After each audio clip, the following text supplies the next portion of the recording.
जी, अस्सलाम वालेकुम व्यूवर्स, कैसे हैं आप? उम्मीद है कि आप सब खैरियत से होंगे और अल्लाह पाक की रहमत से मैं भी बिल्कुल ठीक हूँ। अभी कॉल आई है कि सेलमैन जो है ना दूध डिलीवर करने के लिए बाहर आ चुका हुआ है, तो आप पिक कर लें। तो मैं ज़रा बस अब पिक करने लगी हूँ।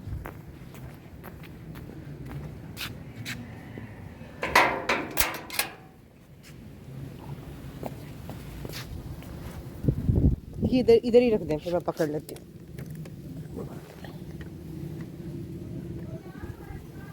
चलो,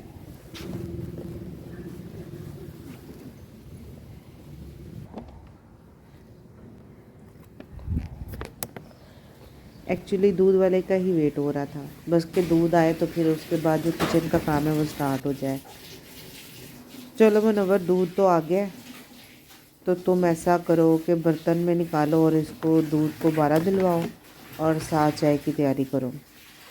और जिसने चाय लेनी है पूछ लो, फिर उस तरह सबकी चाय बना दो।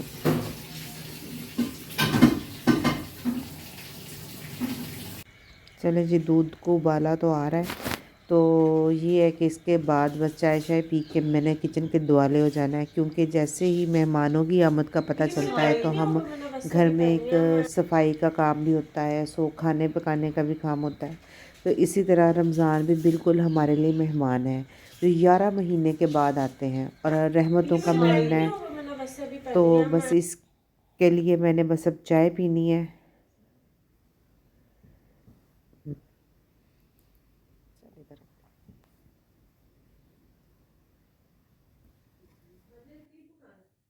सोच रही हूँ क्या पकाएं।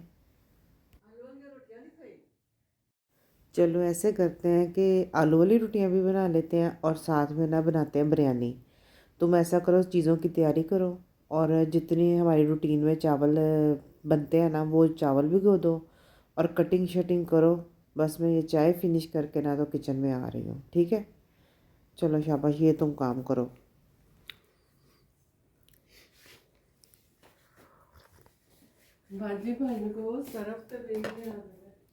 हाँ जी, वो भी मंगवाती हूँ, और बल्कि और चीज़ें भी जो चाहिए ना किचन में, देखो ज़रा एक नज़र मारो सारी, तो मुझे देख के बताओ, वो भी सारे फिर मंगवाती हूँ। अच्छा जी, ये ऐसे है कि मैंने आलू मंगवा के पहले से ही रखे हुए थे, ताकि मैं इनकी फ्रोज़न चिप्स रेडी करके रख लूँ रमज़ान के लिए, क्योंकि अफ्तारी से पहले फिर छीलना भी आलूओं को और चिप्स भी बनानी, ये सारा लंबा प्रोसीजर हो जाता है। तो इस तरह हमारा टाइम सेव हो जाएगा। आधा काम हम अभी कर लेंगे और आधा बस निकालेंगे और फ्राई कर लिया करेंगे। मैंने इस तरह की तैयारी कर लेनी है। और यही है कि हम रमज़ान से पहले की तैयारियों में ये चीज़ें छोटी छोटी हैं जिससे हम अपना टाइम सेव कर सकते हैं। पहले तो आलूओं को मैंने बहुत अच्छे से वॉश करवाया है। ये देखें, बिल्कुल साफ़ कर लिए आलू। हाँ जी, धोते वक्त बस ये तसल्ली कर लेनी है कि इनकी मिट्टी अच्छे से उतर चुकी हो। जब ये अच्छे से धुल जाएंगे तो बस इनको पील ऑफ करना है और फिर इसकी कटिंग की तरफ जाना है। चलें जी, आलू तकरीबन हमारे पील ऑफ हो गए हैं, तो बस अब हम चलेंगे कटिंग की तरफ। ये देखें, सारे आलू पील ऑफ हो गए हैं और अब स्टार्ट हो गई है कटिंग, और कटिंग भी तकरीबन हमारी कंप्लीट होने वाली है। और मैंने अब क्या किया है, साथ में एक चूल्हे पे मैंने एक बड़ा तसला पानी का भर के वो रख दिया है, और जब तक वो उबल रहा है उतनी देर में हमारी कटिंग भी कंप्लीट हो जानी है। और उबलते हुए पानी में मैंने 1 चम्मच नमक और 1 चम्मच चीनी डाल दी है। नमक और चीनी जो है इसकी प्रिजर्वेशन के लिए हेल्पफुल होगी। लें जी, हमारी कटिंग हो गई है रेडी, और उबलते हुए पानी में मैंने इस आलूओं को शिफ्ट कर दिया और जस्ट 10 सेकंड के लिए आलूओं को सिर्फ पानी में रखना है। ये नहीं वेट करना कि इसका उबाल आए, क्योंकि जब हमने आलूओं को पानी में डालना है तो पानी उबालने रुकना है। हमने सारे आलू शिफ्ट करके सिर्फ 10 सेकंड वेट करना है। 10 सेकंड के बाद उसी वक्त हमने पानी को निकाल देना।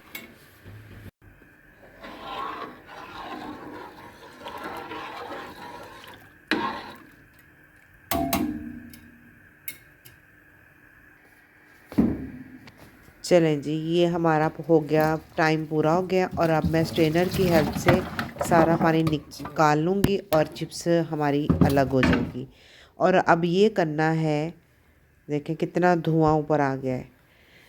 अब करना ये है कि इसको हमने बर्तन में शिफ्ट करना है पानी निकालने के बाद। अब मैंने इसका वेट करना है कि ये ठंडी हो जाए। जब ये रूम टेम्परेचर पे आ जाएगी चिप्स, तो उस वक्त मैंने इसको रखना है फ्रीज़र में ताकि ये चिल हो जाए। फिर चिल होने के बाद मैं आपको बताती हूँ कि इसका करना क्या है। अब ये मैंने इसको फ्रीज़र से निकाल लिया, ये अच्छे से चिल हो चुकी है, ठंडी हो चुकी हुई है। अब मैंने इसमें ये किया कि इस पर 2 से 3 चम्मच ऑयल है तो ऑयल ले लें, घी है तो घी, जो भी चीज़ अवेलेबल है, कोई इसका मसला नहीं है, वो इसमें डाल के मैंने इसको अच्छी तरह मिक्स कर दिया है ताकि चिप्स आपस में अब जुड़ेगी नहीं। और अब हम इसको पॉलीथीन में शिफ्ट करेंगे। ये देखें, ये मैंने इसको सारी चिप्स को शिफ्ट कर दिया है पॉलीथीन में। ये अब जुड़ेगी भी नहीं और ठंडी है। और इसके बाद मैं इसको फ्रीज़र में रख दूँगी। ये देखें, मैंने और रोल बना के इसको भी फ्रीज़ किया हुआ है और जब ये फ्रीज़ होके बिल्कुल टाइट हो जाएंगे तो इनको भी पॉलीथीन में डाल दूँगी। ये अब मैंने चिप्स भी रखी है, बस घंटे घंटे बाद मैंने इसको हिलाते रहना ताकि ये आपस में जुड़े नहीं। और ये हमारी हो गई फ्रोज़न चिप्स रेडी। तो बस जस्ट निकाला करेंगे और फ्राई कर लिया करेंगे। अब मैं हो गई हूँ किचन के दुआले। अब स्टार्ट है इंटरनल सफाई। केक रमज़ान से पहले जो है ना, ये एक डीपली सफाई जो है ना हमारी हो जाए। मेड को भी कुछ काम दिया है कि तुम ये वाला करो। कुछ चूल्हे की इंटरनल सफाई जो है वो मैं करने लग पड़ी हूँ, क्योंकि रमज़ान में रूटीन जो है बिल्कुल चेंज हो जाती है और डीपली सफाई को ना टाइम नहीं दे पाते हम। सो रमज़ान से पहले ये ज़रूरी है कि इन चीज़ों की सफाई सारी अच्छे से हो जाए।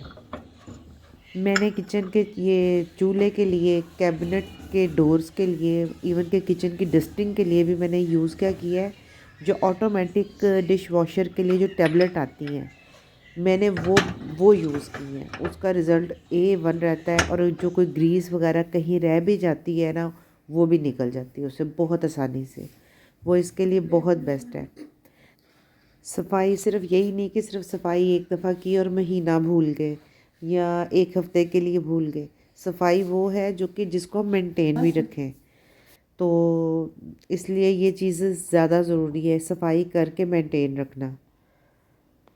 ये फ्रीज़र वगैरह, फ्रिज का जो फ्रीज़र है वो भी सारा साफ़ नीट क्लीन कर दिया ताकि अब जो भी चीज़ रखी जाएगी उसको तरतीब से ही रखेंगे। तकरीबन सारे किचन को ही मैंने आज ऑर्गेनाइज़ करना है ताकि किचन की तरफ से फ्री होके फिर बाकी मैं घर की तरफ हो जाऊंगी। लगे हाथ मैंने वो चिप्स भी कहा है कि वो भी रेडी कर लेती हूँ और एक किचन की आज मेरी सारी सफाई हो जाए। इसके साथ साथ मैंने डिस्पेंसर वगैरह ये सारी चीज़ों की इंटरनल सफाई की आज। और ये जो एक क्लॉक है, ये मेरी बेटी ने मल्टी कलर से, स्टिकर से और पेंट से रेडी किया हुआ है। चलें जी, किचन की काफ़ी हद तक तकरीबन मेरी सारी सफाई हो गई है और मेरी पूरी कोशिश होती है कि खाना पकाने के दरमियान भी मेरा किचन गंदा ना हो और मैस ना हो। मैं हर चीज़ को साथ साथ कवर कर रही होती हूँ। और अब ये थोड़ी सी मैं सेटिंग कर देती हूँ और ये वो चीज़ें हैं जो मेरी डेली रूटीन में यूज़ होती हैं और उनको बस मैं रखती इस तरह हूँ कि वो मेरी आसानी से मेरी पहुँच में भी रहें और चीज़ पड़ी भी बुरी ना लगे और मेरे इस्तेमाल में भी आसानी से आ जाती है। ये देखें, ये मेरी डेली रूटीन की चीज़ें हैं जो मैं डेली यूज़ में होती हैं। चाय के लिए ये रख दिया, कॉफ़ी के लिए मैंने ये रख दिया, नमक, ब्लैक पेपर वगैरह ये चीज़ें रख दी। इन चीज़ों में मेरा कुछ सिरका वगैरह इस तरह की चीज़ें हैं, यानी कि हर चीज़ मेरी नज़दीक भी रहती है और मेंटेन भी हो, ये मेरी कोशिश होती है बस। चलें जी, अब ये सफाई के साथ साथ मैंने एक काम और किया है जो कि ये है ना जी, तुसी की समझिया सी कि किसी होर ने आके पकाना है, तीर मैं ही चलाया है। चलें जी, ये ज़रूर है कि मेरी मेड मेरे साथ बहुत हेल्प करती है। वो मुझे कटिंग वगैरह हर चीज़ की करके रख देती है। मैयर मैं उसको बता देती हूँ और वो मेरी चीज़ें तैयार करके रख देती है और बस मैं कुकिंग कर लेती हूँ। बल्कि कुकिंग में भी मेरी बाज़ औक़ात जब मैं बिज़ी होती हूँ तो मेरी वो भी हेल्प कर देती है, जैसे रोटियां पकानी है, मसाला वगैरह तैयार करना है, सब कुछ कर देती है। ले जी, चिकन डाला, टमाटरों के स्लाइसेस डाल दिए, सब्ज़ मिर्चें भी बीच में डाल दी, पुदीने की तह भी लगाई, और ये जो प्याज फ्राई करके रखा हुआ था उसकी अब एक लेयर लगाऊंगी। और फूड कलर किधर है जी, वो भी दें मुझे। चलें जी, अब ये फूड कलर आ गया, फूड कलर डाल दूंगी।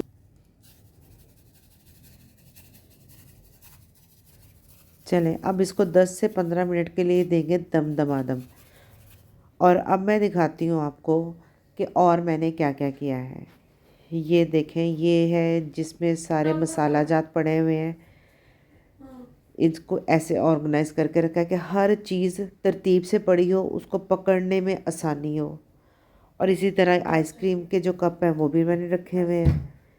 ये सूप के बाउल है,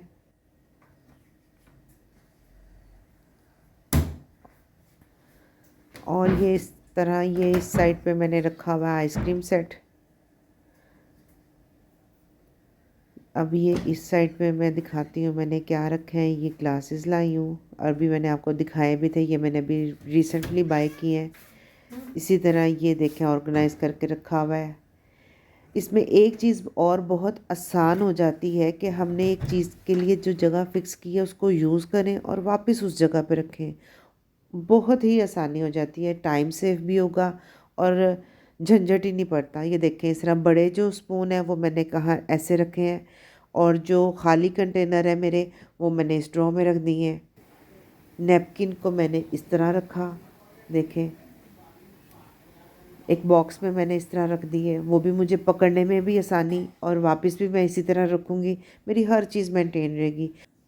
ये देखें, ये इस तरह ये एक सेट मैंने ऐसे रखा हुआ है। ये मेरे डेली रूटीन की चीज़ें हैं। ये ग्लास हैं, ये ग्लास ज़्यादा तब यूज़ होते हैं जब गेस्ट आते हैं। ये देखें, ऐसे मेरे सारी चीज़ें मैंने सेट करके रखी हुई हैं। टी सेट भी पड़े हुए हैं। इस तरह मेरी सारी चीज़ें सेट हैं, और अब दम खुल गया है और बिरयानी हमारी रेडी है। और अब तो खाना बनता है, इतने काम के बाद तो बिरयानी बनती है। चलें जी, बहुत मज़े की बिरयानी बनी है, खुशबूदार बनी है। इंशाल्लाह ज़रूर आपके साथ रेसिपी शेयर करूँगी। लो जी, अब टाइम आ गया गार्निश का। गार्निश करूँगी मैं पुदीने के साथ, और जो प्याज फ्राई करके रखा हुआ है उसके साथ गार्निश करूँगी, और साथ में मेवा है, मेवा इसके ऊपर जाएगा, और बिरयानी का मज़ा हो जाएगा दुबाला। लें जी, और अब आपने अपनी दुआओं में याद रखना है। अब मैं इजाज़त चाहती हूँ। ओके, अल्लाह हाफ़िज़।